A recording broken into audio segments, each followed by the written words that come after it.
올해도 열심히 달려온 특별한 사람들. 2023 교통사고 장애인 재활상의 주인공을 지금 만나러 갑니다.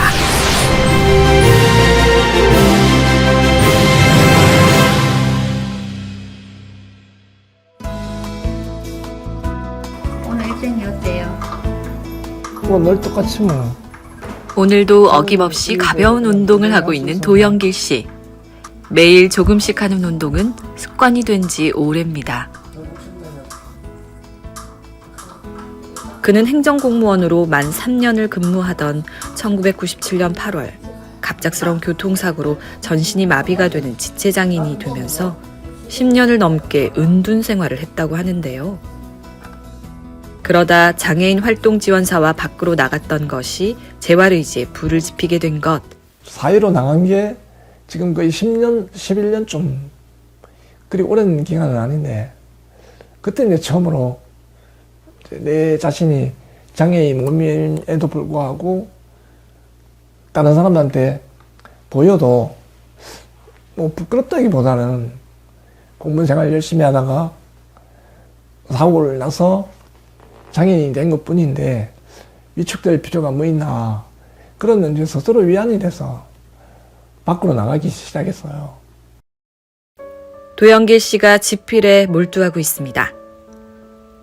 사실 그는 2019년 한국문학세상 설중매문학 신인상으로 등단한 시인인데요. 그의 2집 동행의 수익금은 전액 뇌병변 장애인 가족 돕기에 썼다고 합니다. 우연히 지인의 권유로 쓰기 시작한 시는 이제 장애인들과 함께하는 나눔이 되었고 그의 재활의 의지이자 제2의 삶을 선물해준 고마움이 되었습니다. 동아리를 결성하고 아니면 또 뭐 강의를 개설해서 함께 하다 보면 첫해 둘째 시간까지는 굉장히 힘들어요. 그래 한두 번 하고 나면 잘 될 거야. 또 그렇게 경험을 했으니까.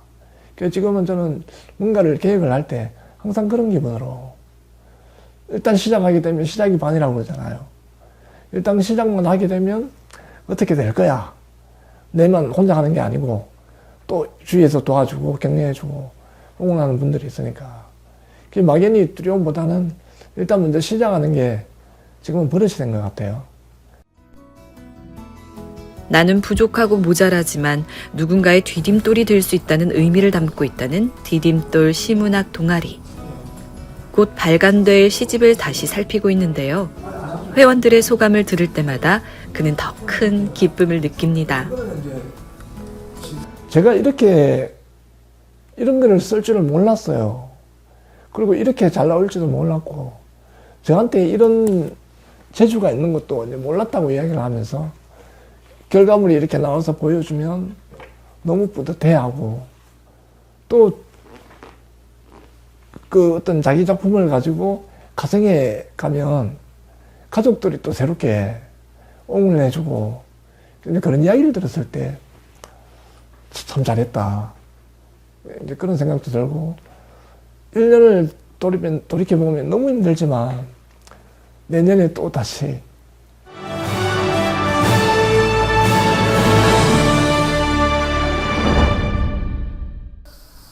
둘, 셋, 넷. 힘찬 구령 소리와 함께 팔굽혀펴기를 하고 있는 서광수 씨.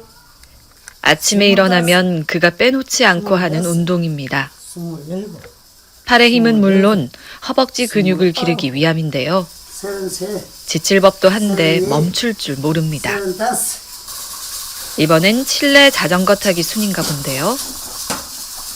불안불안한 것이 도움을 받을 만도 한데 끝까지 혼자의 힘으로 오르는 모습을 보니 그의 강한 의지와 억척스러움이 느껴집니다. 예, 괜찮아요. 한참 계속 할 때는 뺏겼을 예, 하거든, 부상을. 국지성 비가 내리던 1988년 8월 경주로 향하던 그는 빗길에 차가 전복되는 교통사고를 당하면서 하반신 마비 1급 장애인이 되었습니다. 이 자신이 가정적으로도 그렇고 아주 이게 좀 부끄럽고 막 미안하고 막 이런 경우들이 있어가지고 차라리 이래 살면서 있는 것이 약 먹고 죽어볼까. 막 또 어디 널쳐갖고 막 뛰내리볼까. 아무도 몰래라. 이런 그런 마음을 안 가진 건 아니에요. 한 두 번 지금까지 한 두 번 정도는 그런 마음을 먹었죠. 안 된다. 난 일 나야 되겠다. 다시 돌이켜서 굳굳한 마음을 먹고 몸과 마음이 열심히 재활운동 하니까 몸도 그렇고 마음도 그렇고 건강해지더라고요. 매일 움직여주는 것만으로도 운동이 되고 그것이 곧 재활이라 굳게 믿고 운동에 집착할 수밖에 없었던 서광수 씨. 그래서일까 굳었던 다리에 근육도 생기는 것 같고 점점 활기를 얻어갔다고 합니다. 그가 외출을 하려나 봅니다. 옷 갈아입는 것부터 운전을 하고 이동하는 것 모두 그가 스스로 해결합니다. 대장님 반갑습니다. 서광수 씨는 2011년 한국교통장애인 양산시 지회에서 활동을 시작해 경남 협회장을 맡게 되었는데요. 몸은 불편해도 지역 장애인들에게 든든한 지지자와 대변인의 역할을 충실히 하고 있습니다.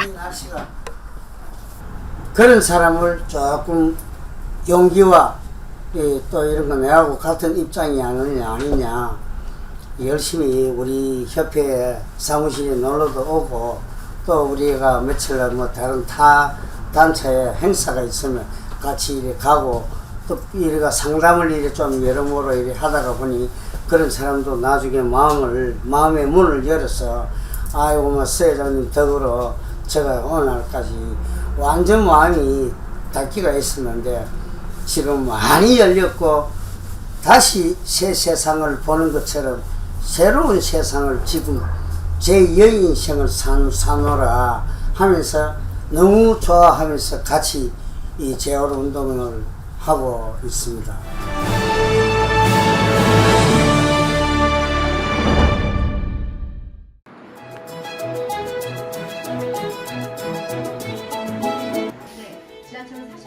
장애 인식 개선 강의가 한창인 한 강의실.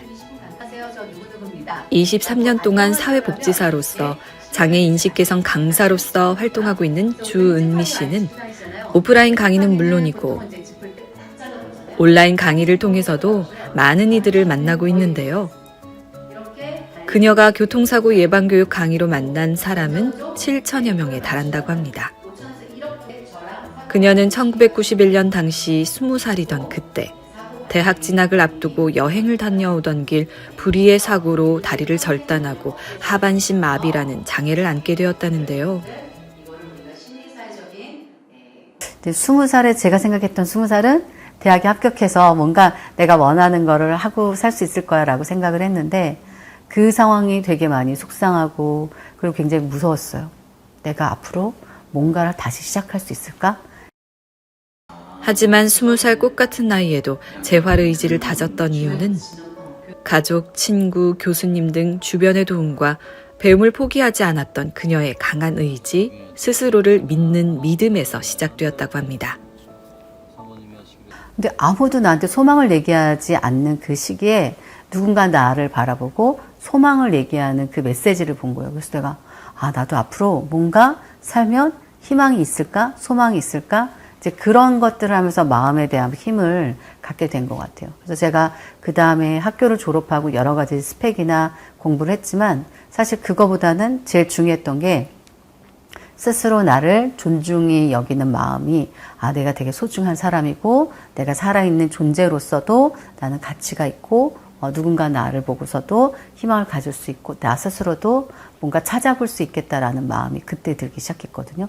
그러면서 마음이 조금 단단해지고 용기가 생겼던 것 같아요. 네. 강의를 마치고 남편의 도움을 받아 이동한 곳은 한국교통장애인협회 중앙회 사무실.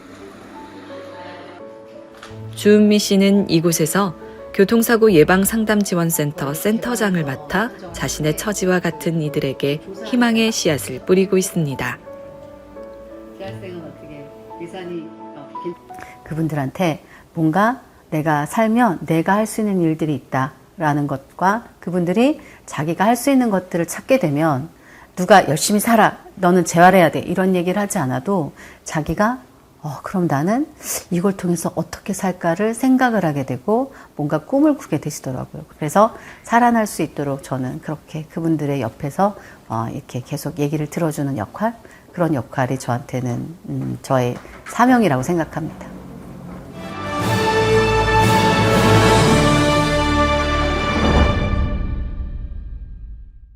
그 살다 보면 또 내가 잘하는 게 뭐고 못하는 게 뭔지 알게 되잖아요. 그 내가 잘하는 게 있으면 개발을 하고 내가 못하는 게 있으면 보완을 하면 장애인이나 비장애인이나 어울려 사는 이 사회가 그렇게 해야 행복하지 않을까. 나는 일어난다. 막 무조건 하고 막 내가 재활을 할때 어떤 방법으로서 나는 일어나야 된다. 나만의 마이웨이를 잘 발견하고 나만의 길들을 찾아서 내가 진짜 원하는 게 뭔지를 한번 들여다보는 그 마음이 있으면 좋겠습니다. 그러면 뭔가 가능성이 조금씩 보이면서 이 가능성이 점점 커지고 자라가고 열매를 맺을 거라고 생각합니다.